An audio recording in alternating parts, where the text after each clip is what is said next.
Hi, my name is Kim Pepin. I'm a research biologist at the National Wildlife Research Center with the Feral Swine Program. This talk's going to be a little bit different from your usual research talk. I'm going to sort of give some highlights of a bunch of different studies rather than like go in depth on any one study. And hopefully by the end of the talk, if you're not convinced already, I'll have shown you why we want to take a mechanistic perspective to understanding disease surveillance data and planning disease surveillance so that we can improve risk assessment and control strategies. And this is an example of what I mean by a mechanistic perspective. We really want to understand the dynamics of when individuals become infected and how that infection risk changes over time. And when we understand mechanisms, we can do a lot of different things, like estimate key parameters. So the effective reproduction number, which is an indicator of how fast a disease will spread in a population. We can link different data sets and understand what they mean in terms of disease risk. We can understand how the application of different control measures will play out in terms of like numbers of cases. And then we can make predictions about where a disease might spread. And we can infer risk factors, which ones are most important in driving disease spread. And so a lot of our disease surveillance plans in wildlife are focused on patterns. So where do we see the most disease? But what we really want to do is move to process so that we can get a better understanding of how disease is transmitting for risk assessment and control. And I'm going to illustrate these points with two case studies, one about inferring risk of influenza A in feral swine, and the other about understanding transmission mechanisms of African swine fever in wild boar. And all of these studies are relevant to surveillance designs, risk assessment, and optimal control strategies. So we have two main challenges with our surveillance program in feral swine. First of all is serosurveillance, and that means that we're doing surveillance for antibodies in most cases. And with antibodies, what we know is that disease occurred at some time, but we don't know when it happened. And then the second problem is sampling is opportunistic. It has to be this way because it's super expensive to design programs for doing surveillance, and we have a lot of people on the landscape that are removing pigs, and so we can then go about just sampling them.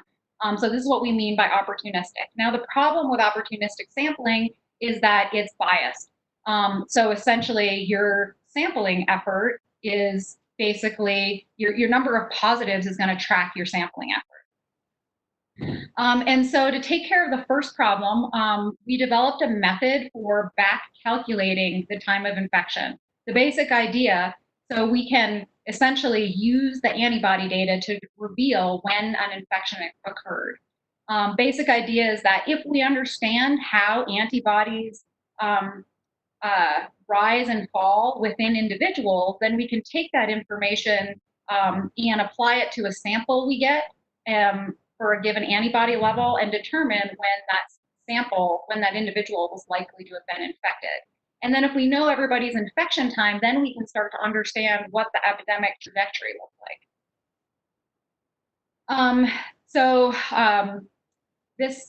This paper here sort of outlines this method for how we can back calculate the time of infection, and we did lots of simulations to show that the method works in theory.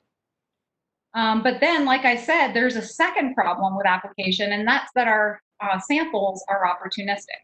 So if we present apparent seroprevalence, basically like the number of positives over the total number of samples collected, what we get out of that is our sampling design, where we collected the most samples. So that's not useful for risk assessment. So we wanted to develop a method that could address this problem of opportunistic sampling so that we could actually get risk assessment out of these kinds of data.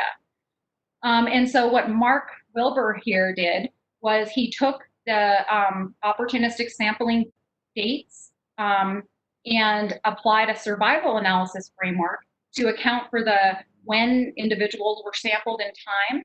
And that helped to sort of uncouple this biased sampling design from the inference for risk assessment. An example of that is shown down here where, let's say this is your sampling effort. when you apply this survival analysis followed by our method of back calculating when infection occurred, then you can get the true time of infection of individuals and the true density of them, so the incidence. And in order to do this application, we use data from this paper down here, Sun et al., where they measured the antibody dynamics within feral swine, so that we understand how the antibody dynamics rise and fall in space and time. And then some disease samples from the Wildlife Disease Program at NWRC. And Mark took these two pieces of information and he did a lot of simulations to show that this survival analysis approach actually does uncouple the inference from the sampling design. And this is just an example of what the results look like for one of these areas on the map here. This black line is showing you what the relative incidence looks like if you assume that sampling effort and incidence is constant over time. And then what the green line is showing you is what the apparent seroprevalence data looks like. So basically, this would be like your number of positives over your number of samples collected. And then the blue is showing you like what is inferred when you apply the survival analysis and the individual level inference methods for the antibody data. And then what you can see is there's a clear signal of a peak in disease risk, and it's quite different from what you get from just predicting apparent seroprevalence. So what Mark did was he applied this method to estimate seasonal patterns of incidence for these different areas where there were sampling for influenza A.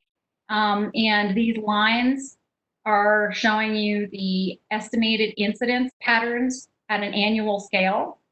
So you can see for feral swine, there's no clear seasonal peak at a certain time of the year for any particular place, but there is an overall change in risk over time. It's just not super predictable, like with human flu. And the other thing you can see in this figure is that these dotted lines are the apparent seroprevalence. And so you can see apparent seroprevalence, for example, like this plot here, does not necessarily track infection risk. So further highlighting that this kind of metric is not useful for disease risk assessment. And then with being able to estimate disease risk, we can then start to link drivers of incidence to these times when disease risk is highest. So what predicts levels of disease risk? And so that's what this study down here did. And we found these covariates were the most important for predicting the incidence of influenza A. So essentially, like there are some reporting trends in domestic swine, and they were positively correlated. So when more reports of influenza A in domestic swine are happening, we're seeing higher incidence in feral swine. And then we also saw that in higher humidity conditions, there's higher incidence in feral swine. And then most strongly was the link to humans. So in space and time where humans have the highest influenza risk, feral swine are having the highest influenza risk. So just to summarize the implications from this example, we developed a method for estimating the time of infection from serosurveillance data. So this allows us to back calculate when infection actually occurred. And then a method for filtering out the signature of opportunistic sampling designs. And both of these things together allow us to produce more accurate risk assessment. And then lastly, being able to do that allows us to start to infer how risk changes over time and how and which risk factors are most important in predicting risk. And being able to appropriately identify risk factors lets us develop risk-based surveillance and control plans. So now I'm going to switch gears and I'm going to talk about an example from African swine fever, how mechanistic models have been helpful for developing control strategies for African swine fever. So for those of you who may not know, African swine fever first emerged in Georgia in 2007 from a single introduction event from Africa where it had been endemic for many years, is endemic and still endemic. And it very quickly spilled over into wild boar in southern Russia and then traveled up to Poland through the Ukraine in wild boar. And we studied, we used data from wild boar in Poland to try and understand how African swine fever persists in wild boar, because it's now endemic in many European countries, and that has challenged elimination from domestic swine because of its endemicity in wild boar. And then what factors drive its spatial transmission in wild boar? We need to know the answers to these questions for planning risk-based mitigation strategies. So we have two hypotheses. One is that persistence can occur at low levels in wild boar because of carcass-based transmission.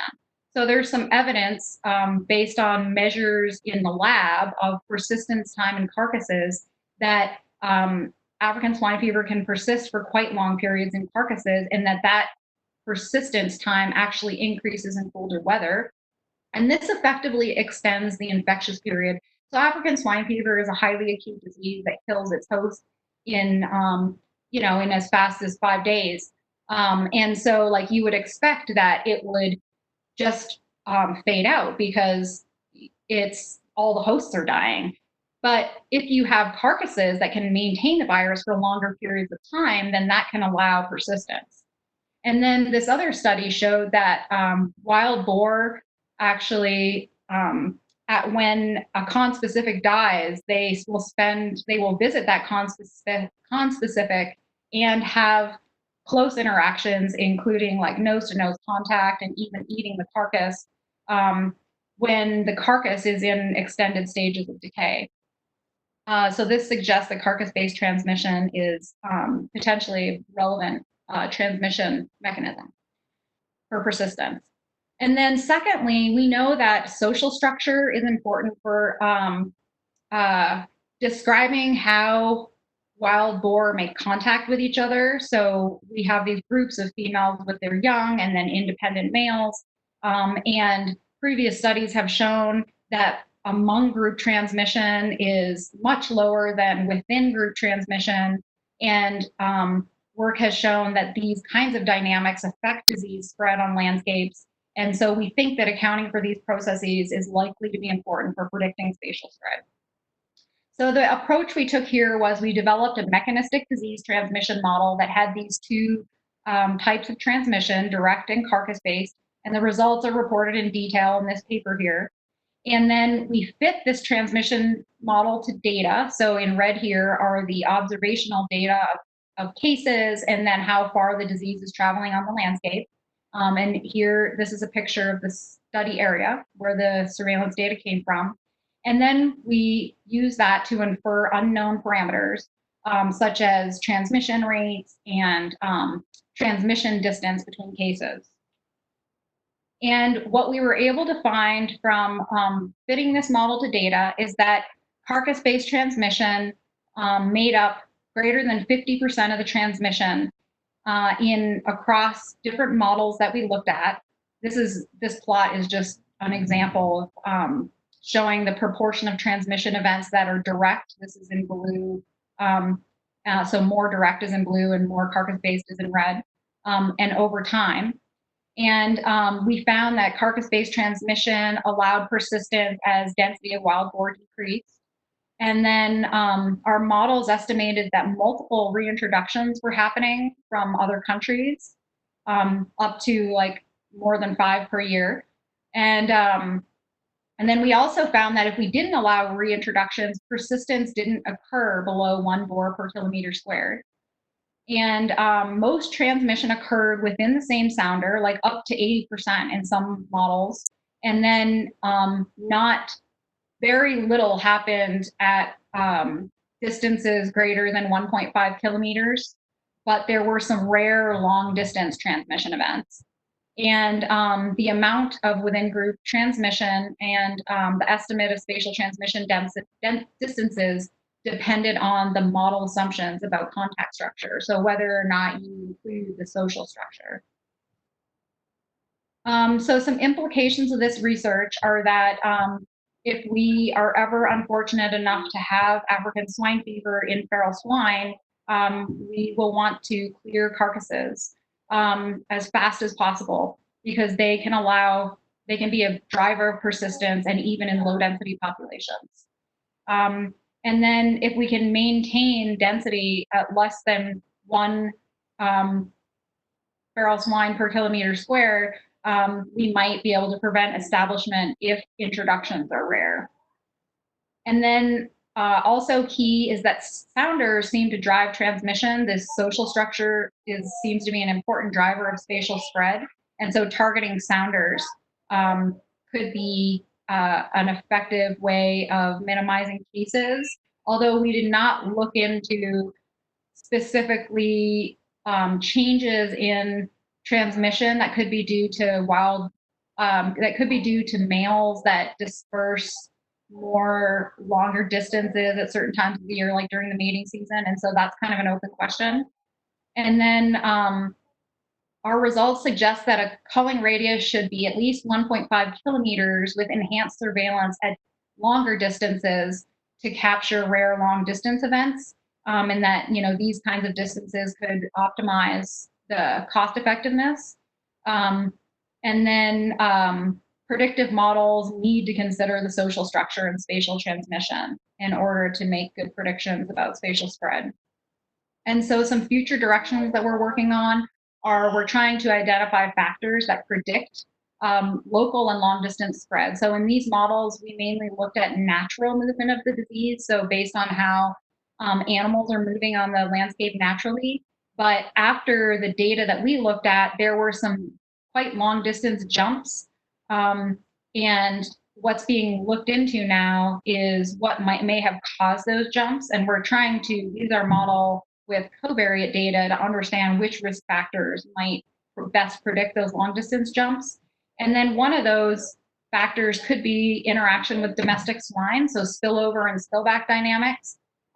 For example, like the disease is spreading in wild boar and then it spills into a domestic farm, and then those pigs get moved to a market or some other place, and which allows a long distance jump, and then it spills into the wild boar in that place. So that's another direction we're looking into with the domestic swine data from Poland. And then we've been trying to measure, so all of the results so far are based on wild boar ecology and data from Poland. And so we've been trying to measure social structure and contact structure in feral swine in Florida and South Carolina, and that's was reported in another talk here. And our future plans are to incorporate these more like feral swine specific ecology and the knowledge that we gained from the Poland situation and those models to identify optimal control strategies for the US. And so just some broader implications from both of these examples that I talked about are that apparent seroprevalence maps, and I mean, the number of positives divided by the number tested by location, are misleading. And, they only capture our sampling design, but not the underlying patterns of risk. And so if we want to use the data that way, we need to analyze them in a way that removes these biases from the data. And then secondly, disease transmission models can reveal the underlying processes that are most important in transmission. And so being able to understand how the disease is spreading on the landscape helps give us insight for how to best target control. So risk-based mitigation. So which targets? Is it going to be like removing carcasses? Is it going to be changing social structure? How do we want to target our control? And understanding how the disease is transmitting helps us better target control. And then lastly, and this is kind of a more general result for the field of disease ecology, often the quantitative tools for estimating optimal control strategies and risk assessment and predicting spatial spread use either social structure or spatial processes to make their predictions. But what our work shows is that we need to integrate both of these processes to make more accurate prediction and understand risk factors. And that's everything I have to say. I'd like to thank my co-authors. These people were involved in influenza A work, and these people in the African swine fever